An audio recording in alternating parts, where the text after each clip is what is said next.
Hello guys, ചെമ്പനീർ പൂവിൻ്റെ പുതിയ episode റിവ്യൂയിലേക്ക് സ്വാഗതം. അങ്ങനെ തിരിച്ച് വീട്ടിലെത്തിയ സച്ചിയെ കാണുമ്പോഴത്തേക്കും ചന്ദ്ര പറയുന്നുണ്ട്, എടാ നീ എത്രയും പെട്ടെന്ന് ഒരു ജോലി കണ്ടുപിടിക്കുക, അല്ലെങ്കിൽ ശരിയാവുകയില്ല എന്ന് പറയുമ്പം സച്ചി പറയുവാണ്, അമ്മ എൻ്റെ നിലയ്ക്കും വിലയ്ക്കും എൻ്റെ വിദ്യാഭ്യാസവും ഒത്തൊരെണ്ണം വേണ്ടതെന്ന് പറയുമ്പം അടുത്തൊരു ചന്ദ്ര തന്നെ പറയുന്നുണ്ട്, ഇത് കേട്ട് കേട്ട് ഞാൻ മടുത്തു.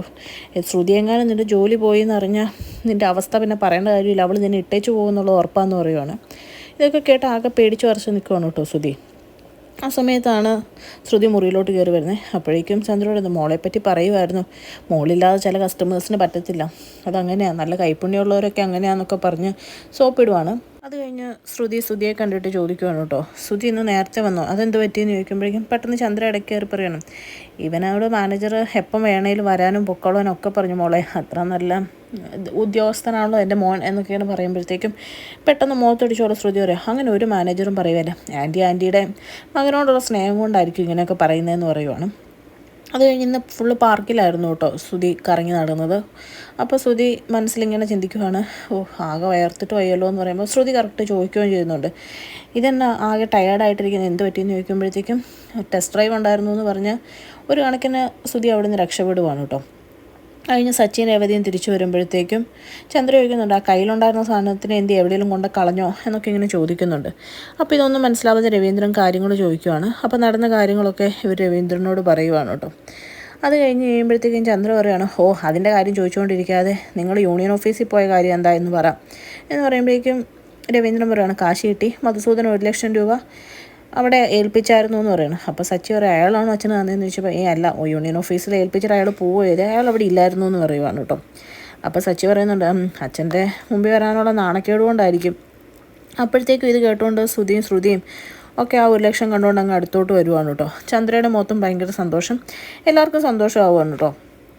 അപ്പോഴത്തേക്കും ശ്രുതിയുടെ വരവ് കാണുമ്പോഴത്തേക്കും സച്ചി പറയും, അച്ഛാ ദേ കാശെടുത്ത് മാറ്റി വെച്ചോ, ദേ കഴുകും വട്ടം ഇട്ട് വറക്കുന്നുണ്ട് എന്ന് പറയുവാണ്. അപ്പോഴത്തേക്കും നമ്മുടെ ചന്ദ്ര മിണ്ടായില്ലടാ എന്ന് പറയുമ്പോഴത്തേക്കും പെട്ടെന്ന് ചന്ദ്രമതി പറയുവാണ് കേട്ടോ, അതേ കല്യാണത്തിന് വേണ്ടി മേടിച്ച കുറച്ച് കടങ്ങളൊക്കെ തീർക്കാനുണ്ട്, ചെറിയ അത് തീർക്കാൻ വേണ്ടി കുറച്ച് കാശ് വേണമെന്ന് പറയുമ്പോഴത്തേക്കും സച്ചി പെട്ടെന്ന് അച്ഛനോട് പറയാം, ഇപ്പം എങ്ങനെ ഇരിക്കുന്ന വെച്ചാൽ ഞാൻ അച്ഛനോട് പറഞ്ഞതല്ലേ കഴുകന്മാർ വട്ടം ഇട്ട് വറക്കുന്നുണ്ടെന്ന്, ഇതിപ്പോൾ തന്നെ കൊത്തിക്കൊണ്ട് പോവും എന്നിങ്ങനെ പറയുവാണ് കേട്ടോ.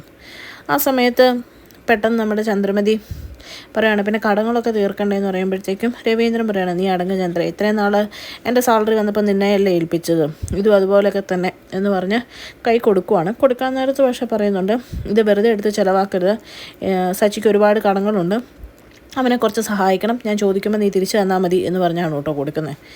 അത് കഴിഞ്ഞ് കാശ് കിട്ടിയ ചന്ദ്രയ്ക്ക് ഭയങ്കര സന്തോഷമാണ്. എല്ലാവരും മുറിയിലോട്ട് പോവുകയാണ് കേട്ടോ. ശ്രുതി മാത്രം അവിടെ ഇങ്ങനെ പറ്റിപ്പിടിച്ച് നിൽക്കുവാണ്. എന്നിട്ട് അമ്മേ എന്നൊക്കെ വിളിച്ച് ആ കാശിന് വേണ്ടി ഇങ്ങനെ പയ്യെ നിൽപ്പുണ്ട് കേട്ടോ. ചന്ദ്ര പക്ഷേ ഒന്നും മൈൻഡാക്കാണ്ട് നേരെ മുറിയിലോട്ട് ക്യാഷും കൊണ്ട് പോവുകയാണ് കേട്ടോ. ക്യാഷൊക്കെ തൊഴുത് പിടിച്ച് നെറ്റിയിലൊക്കെ വണങ്ങി നേരെ മുറിയിലോട്ട് അതും കൊണ്ട് പോവുകയാണ്. അത് കഴിയുമ്പോഴത്തേക്കും പോകാൻ നേരത്ത് ശ്രുതി അച്ഛനോട് പറയുന്നുണ്ട്, ശ്രുതിനെ എപ്പോഴും സച്ചി ഇങ്ങനെ ഇൻസൾട്ട് ചെയ്യുന്നത് നിർത്താൻ പറയണമെന്ന് പറയുന്നുണ്ട്. ആ സമയത്ത് രവീന്ദ്രൻ പറയുന്നുണ്ട്, സച്ചി നീ മുറി പോ എന്ന് പറയാണ്. രേവതിയും പറയുന്നുണ്ട്, നിങ്ങൾക്ക് എന്തോ ഓട്ടം ഉണ്ടെന്നല്ലേ പറഞ്ഞു വന്നേ, അത്യാവശ്യമായിട്ട് പോകണമെന്ന് പറഞ്ഞത്, നിങ്ങളെന്തോ പോണില്ലെന്ന് ചോദിക്കുവാണ് കേട്ടോ. അങ്ങനെ അവിടെ വലിയ പ്രശ്നമൊന്നും ഇല്ലാണ്ടിരിക്കുവാണ്. പിന്നെ കാണിക്കുന്നത് വർഷേനെയാണ്. വർഷ ശ്രീജിത്തിനെ വിളിക്കുവാണ് കേട്ടോ. എന്നിട്ട് പറയാണ്, നമുക്ക് മിണ്ടിക്കൊണ്ട് പോകാമെന്ന് പറഞ്ഞ് തിരിച്ച് വീട്ടിലോട്ട് രണ്ടുപേരും പോകാൻ നേരത്തെ എയർപോർട്ട് വെച്ച് ചെവിയിൽ സംസാരിച്ചാണ് വീട്ടിൽ പോകുന്നത് കേട്ടോ. വീട്ടിൽ ചെന്ന് കഴിഞ്ഞും അമ്മ വാതിൽ ഓർക്കുമ്പോഴൊന്നും വർഷം മൈൻഡ് ചെയ്യുന്നില്ല. രാത്രി ഫുഡ് കഴിക്കാൻ നേരത്താണേലും വർഷ ഫുഡ് അവിടെ നിന്ന് എടുത്തുകൊണ്ട് പോയി മുറിയിലിരുന്ന് കഴിക്കുവാണ് കേട്ടോ.